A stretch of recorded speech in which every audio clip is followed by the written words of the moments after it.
좋은 친구가 되어주시는 우리 주님을 힘입어서 모든 일에 믿음으로 이겨내는, 또 주님이 예비하신 가장 좋은 그 길로 나아가는 그런 여러분들 되시기를 우리 주님의 이름으로 축원합니다. 우리의 인생 방정식이라고 하는 것은 우리가 알고 있는 대로 또 기대하고 있는 그 방식으로 풀어지지를 않습니다.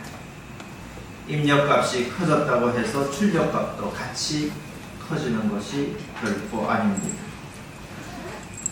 조그마한 변수만 끼어들면 그야말로 정반대의 결과가 나올 수도 있습니다. 아무리 힘들다고 해도 치밀하게 계산을 해내기만 하면 우주선을 달나라에도 착륙시킬 수 있는 그런 수학적인 공식대로 되어지는 그런 인생이라고 하면 얼마나 좋겠습니까?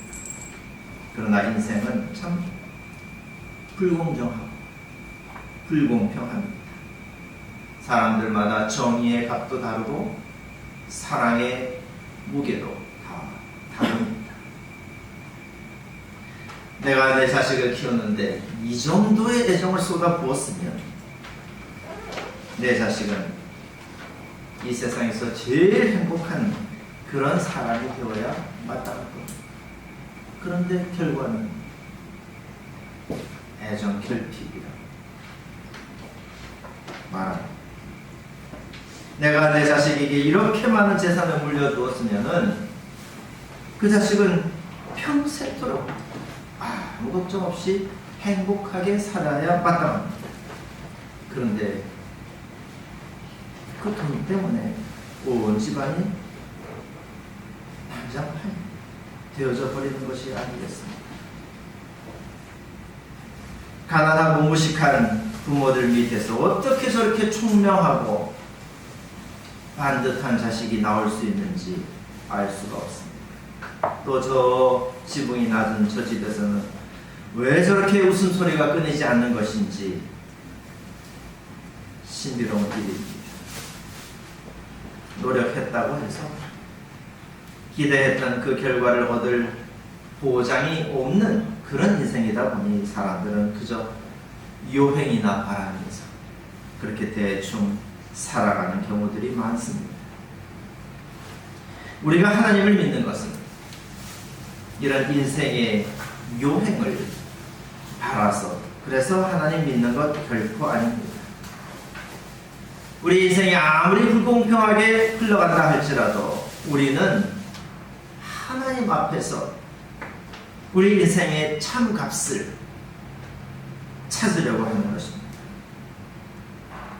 세상에 온통 악이 관영해서 정의를 찾아볼 수 없는 지경이 되어버렸다 할지라도 어떻게든지 그 좁은 문을 비집고 들어가서 정의의 길로 나아가 보겠다고, 그래서 우리는 하나님을 믿는 겁니다. 세상 사람들은 나를 참담하게 만들지라도 하나님만큼은 내 인생의 빛이 결코 사그러들지 않게 해주시는 줄 믿기 때문에 그래서 우리는 하나님을 찾습니다. 그러니 우리는 이 세상이 왜 이 모양이냐, 세상이 왜 이렇게 돌아가느냐 원망할 일이 아닙니다. 또 그런 일에 낙심하고 다 내팽개칠 일도 결코 아닙니다. 하나님을 바라보면서 꿋꿋하게 살아가면 반드시 아름다운 날이 오게 될 줄로 믿습니다. 오늘 여러분들은 어떤 심정으로 주님을 찾아 나오셨습니까? 어떤 기쁜 소식을 주님과 함께 나누고 싶으셨습니까? 아니면 참 말로 다 할 수 없는 슬픈 마음을 한번 토로하고 싶었습니까? 성령 안에서 우리 주님과 깊은 교제가 일어나기를 간절히 바랍니다. 또 주님의 말씀의 능력이 여러분의 가슴을 웅장하게 만들어 주셔서 아무리 험한 세상이라 할지라도 그야말로 믿음으로 돌진해 나가는 그런 여러분들이 되시기를 간절히 축원합니다.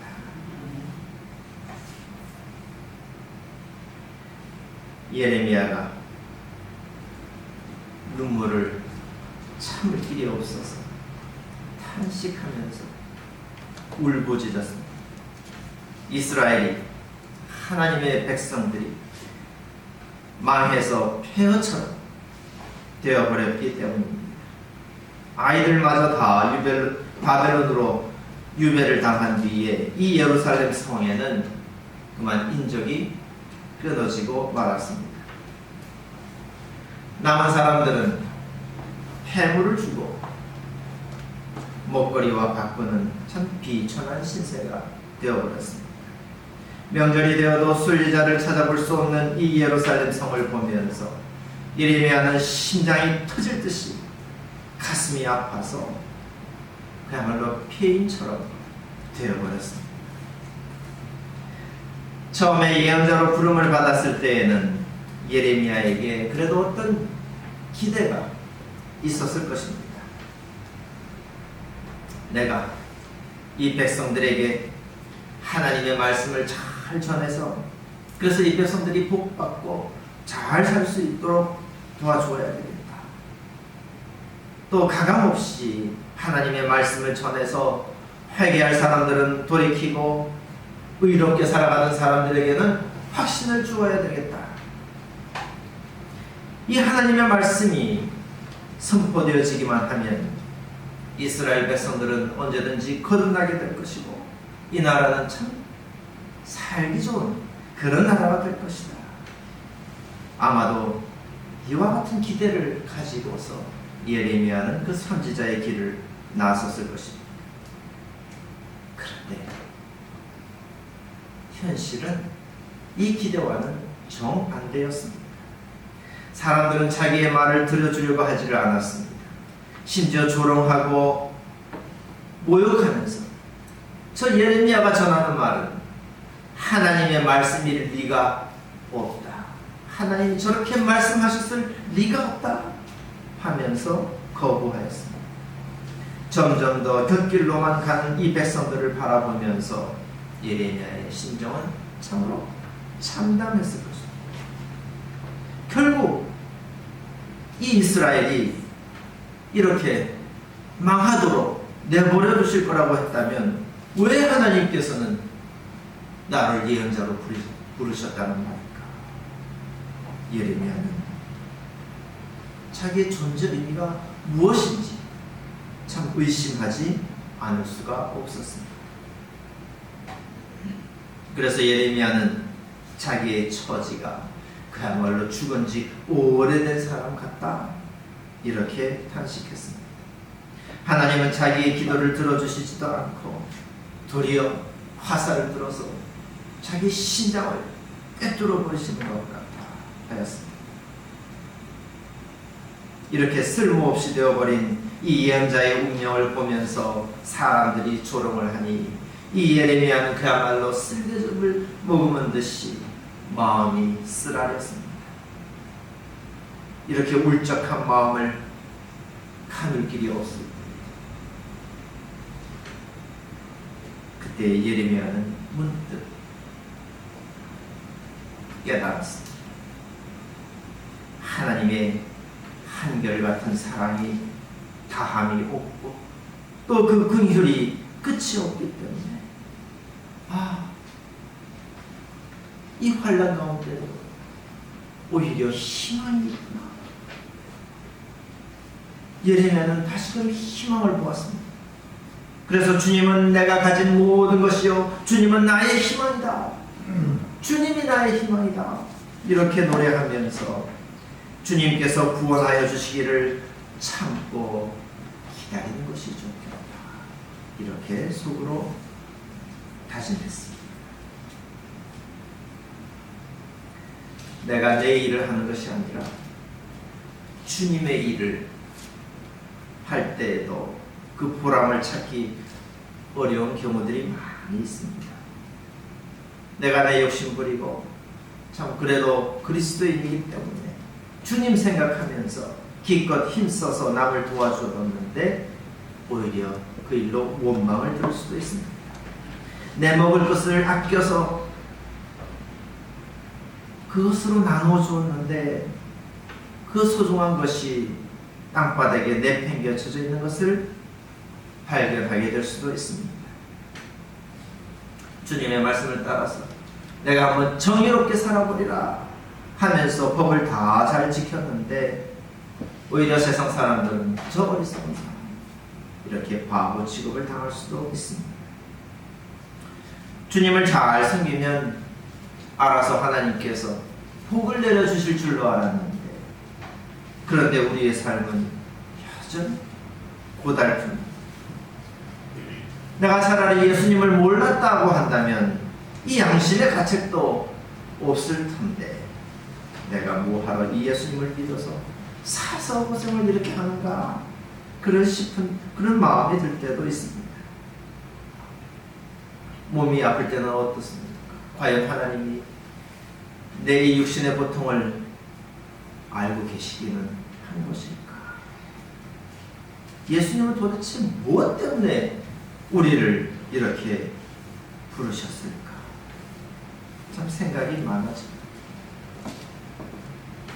그런데 예수님께서는 이런 일들을 두고 매우 냉정하게 말씀을 하셨습니다.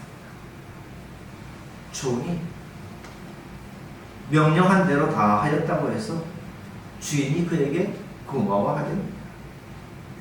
너희도 명령을 받은 대로 다 하고 나서 우리는 쓸모없는 종입니다. 우리는 그저 마땅히 해야 할 일을 하였을 뿐입니다. 이렇게 고하라고 말씀을 하셨습니다. 종은 자기가 수고한 그 대가를 주인에게 요구할 자격이 없다 하는 뜻입니다. 종이 할 수 있는 일은 그저 시키는 대로 순종하고 그 맡은 일을 행하는 그 일밖에 없습니다. 그 일의 결과물들은 다 주인이 책임을 지는 겁니다. 심지어 종은 하루 종일 수고하고 돌아오는 후에도 자기 먹거리를 챙기는 것이 아니라 주인의 밥상을 차려야 됩니다. 아무리 그래도 그렇지 예수님께서 이렇게 비유하신 것은 너무 심한 거 아닌가 싶은 생각이 들기도 합니다. 그런데 예수님께서 이 말씀을 하시기 바로 직전에 하신 말씀이 우리의 모든 오해를 완전히 불식시켜 줍니다. 예수님은 제자들이 예수님을 향해서 예수님, 우리에게 믿음을 주십시오. 주님의 제자로서 살아갈 수 있도록 믿음을 주십시오. 이렇게 부탁했을 때에 너희에게 겨자씨 하나만한 믿음만이라도 있으면 이 뽕나무더러 뽑혀서 바다에 심겨라 하여도 그대로 될 것이다. 이렇게 말씀해 주셨습니다. 주님께서 맡겨주신 그 일, 우리가 사명으로 알고 감당하고 행하는 그 모든 일에 안 되는 일은 하나도 없다 하는 뜻입니다. 우리가 믿음을 가지고 순종하면 모든 일들은 주님의 계획을 따라서 다 이루어집니다. 그러나 때가 아직 차지 않았다고 한다면 우리 눈에는 아무 일도 일어나지 않는 것처럼 보일 수도 있습니다. 우리가 했던 수고가 허무한 것처럼 보일 수도 있습니다. 때로 주님께서 우리의 원수를 들어서 사용하고 계신다고 한다면 우리 눈에는 그야말로 악한 일이 벌어질 수도 있습니다. 그러나 그 모든 일들은 다 주님의 계획 속에서 일어나는 일들입니다. 그렇기 때문에 우리가 행한 그 모든 일들이 무의미하거나 쓸데없이 폐기되어지는 일이 결코 아니다 하는 말씀입니다. 바울 사도가 어쩌다가 감옥에 갇혔을까요? 사도는 다른 일 또는 부정적인 일, 자기를 위해서 무슨 일을 하다가 잡힌 것이 아니라 복음을 전하다, 예수님에 맡겨주신 그 일을 하다가 감옥에 갇혔습니다. 그런데 사람들은 감옥에 갇혔다 하는 그 결과물만 보고서 바울 사도를 부끄럽게 여겼습니다. 저 사람이 정말로 하나님의 사도라고 한다면 하나님께서 지키고 보호해 주실 것인데 저렇게 보니 과연 바울 사도가 하나님의 일꾼이 맞을까?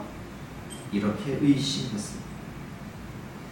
유대인들이 십자가에 매달리신 그 예수님을 향해서 너 자신이나 구원해 보아라.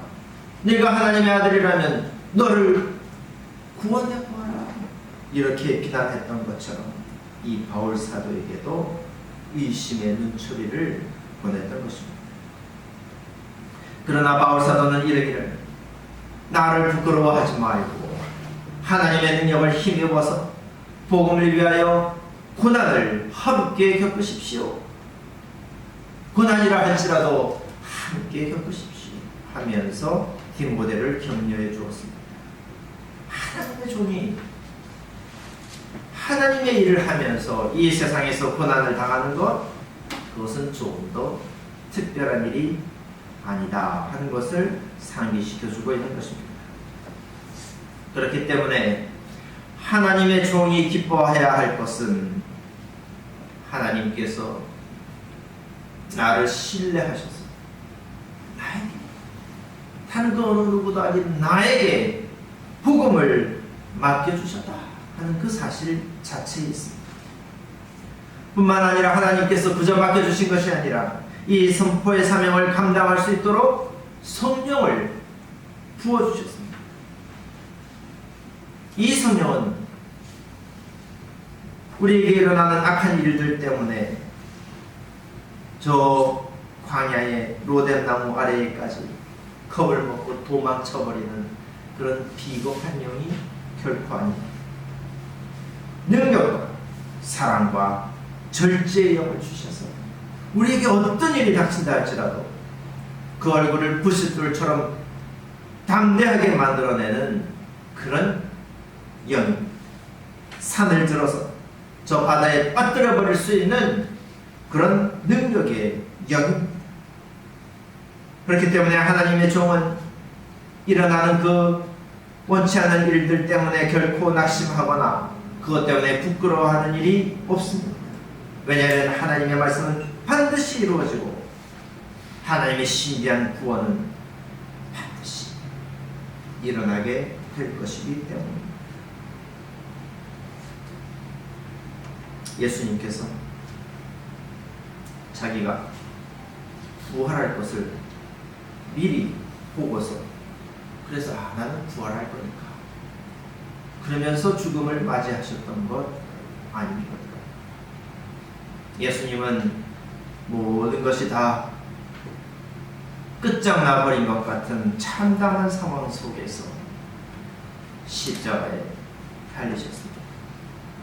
모든 사람들이 다 예수님에게서 등을 돌리고 하나님마저도 자기를 버리신 것 같은 그야말로 외롭고 고독한 그런 상황을 맞이했습니다.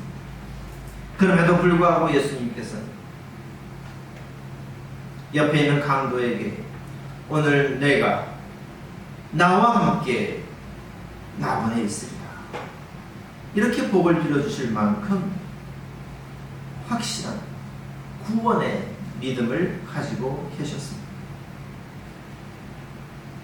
결국 예수님은 죽었습니다. 제자들은 다 고향으로 떠나갔습니다. 그리고 그 예루살렘 성에는 마치 아무 일도 없었던 것처럼 고요하게 되었습니다.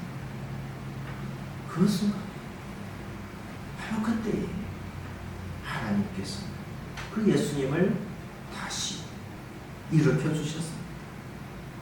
이렇게 부활하신 예수님은 오늘 우리가 하나님을 믿는 그 믿음으로 살아가는 그 일에 가장 확실한 증거가 되셨습니다. 우리는 이 믿음을 가지고 복음의 능력, 구원의 약속을 온 힘을 다해서 노래하는 그런 인생을 살아가고 있는 것입니다. 말씀을 맺으려 합니다. 예레미야가 탄식하는 가운데 이렇게 노래를 했습니다. 때리려는 사람들이 뺨을 대주고 욕을 하거든요. 기꺼이 들어라. 주님께서는 우리를 언제까지나 버려두지는 않으십니다. 주님께서 우리를 근심하게 하셔도 그 크신 사랑으로 우리를 불쌍히 여겨주신다. 오른뺨을 치거든 왼뺨도 돌려대라 하셨던 예수님의 말씀이 그냥 나온 것 아닙니다. 사람들은 그렇게 모질고 어리석은 겁니다. 왼뺨을 돌려대면 또 왼뺨도 또 치고, 세상은 정의롭지 못한 것을 넘어서서 그야말로 불의한, 그 불의한 세상에서 예수님은 그야말로 희생양이 되셨습니다. 그렇게 십자가 위에서 예수님께서 돌아가셨지만, 그러나 예수님께서 하신 그 마지막 말씀은 다 이루었다, 다 이루었다 하는 그 말씀이었습니다. 우리가 그리스도인으로서 이 세상에서 그리스도인으로서 살아갈 수 있게 된 이 일에 여러분 만족하고 기뻐하십시오. 하나님의 도구가 되어서 내가 세상 사람들처럼 그렇게 살아가는 것이 아니라 내 안에 그리스도의 영을 품고서 살아가게 되었다는 이 사실에 여러분 기뻐하십시오. 우리의 인생을, 이 인생에 풀리지 않는 수수께끼를 우리가 어떻게 풀어낼 수 있겠습니까? 시편 49편의 시인은 노래하기를, 내가 비유에 귀를 기울이고 수금을 타면서 내 인생의 수수께끼를 풀어내겠다, 이렇게 말했습니다. 비유에 귀를 기울이고 수금을 타면서, 이 말씀은 곧 하나님의 말씀을 내가 믿고 의지하면서 그 가운데 자기에게 일어나는 모든 일들을 기쁨으로, 노래로 맞이하면서 그렇게 내 인생을 살아가겠노라 하는 결단입니다. 그러면서 시인은 말하기를, 어떤 사람이 부자가 되었다고 해서 너는 초라해지지 말아라. 하나님이 그를 누구보다도 부유하게 만들어 주실 것이기 때문입니다 하였습니다. 또 죽음을 피하고 영원히 살 생각도 하지 말아라.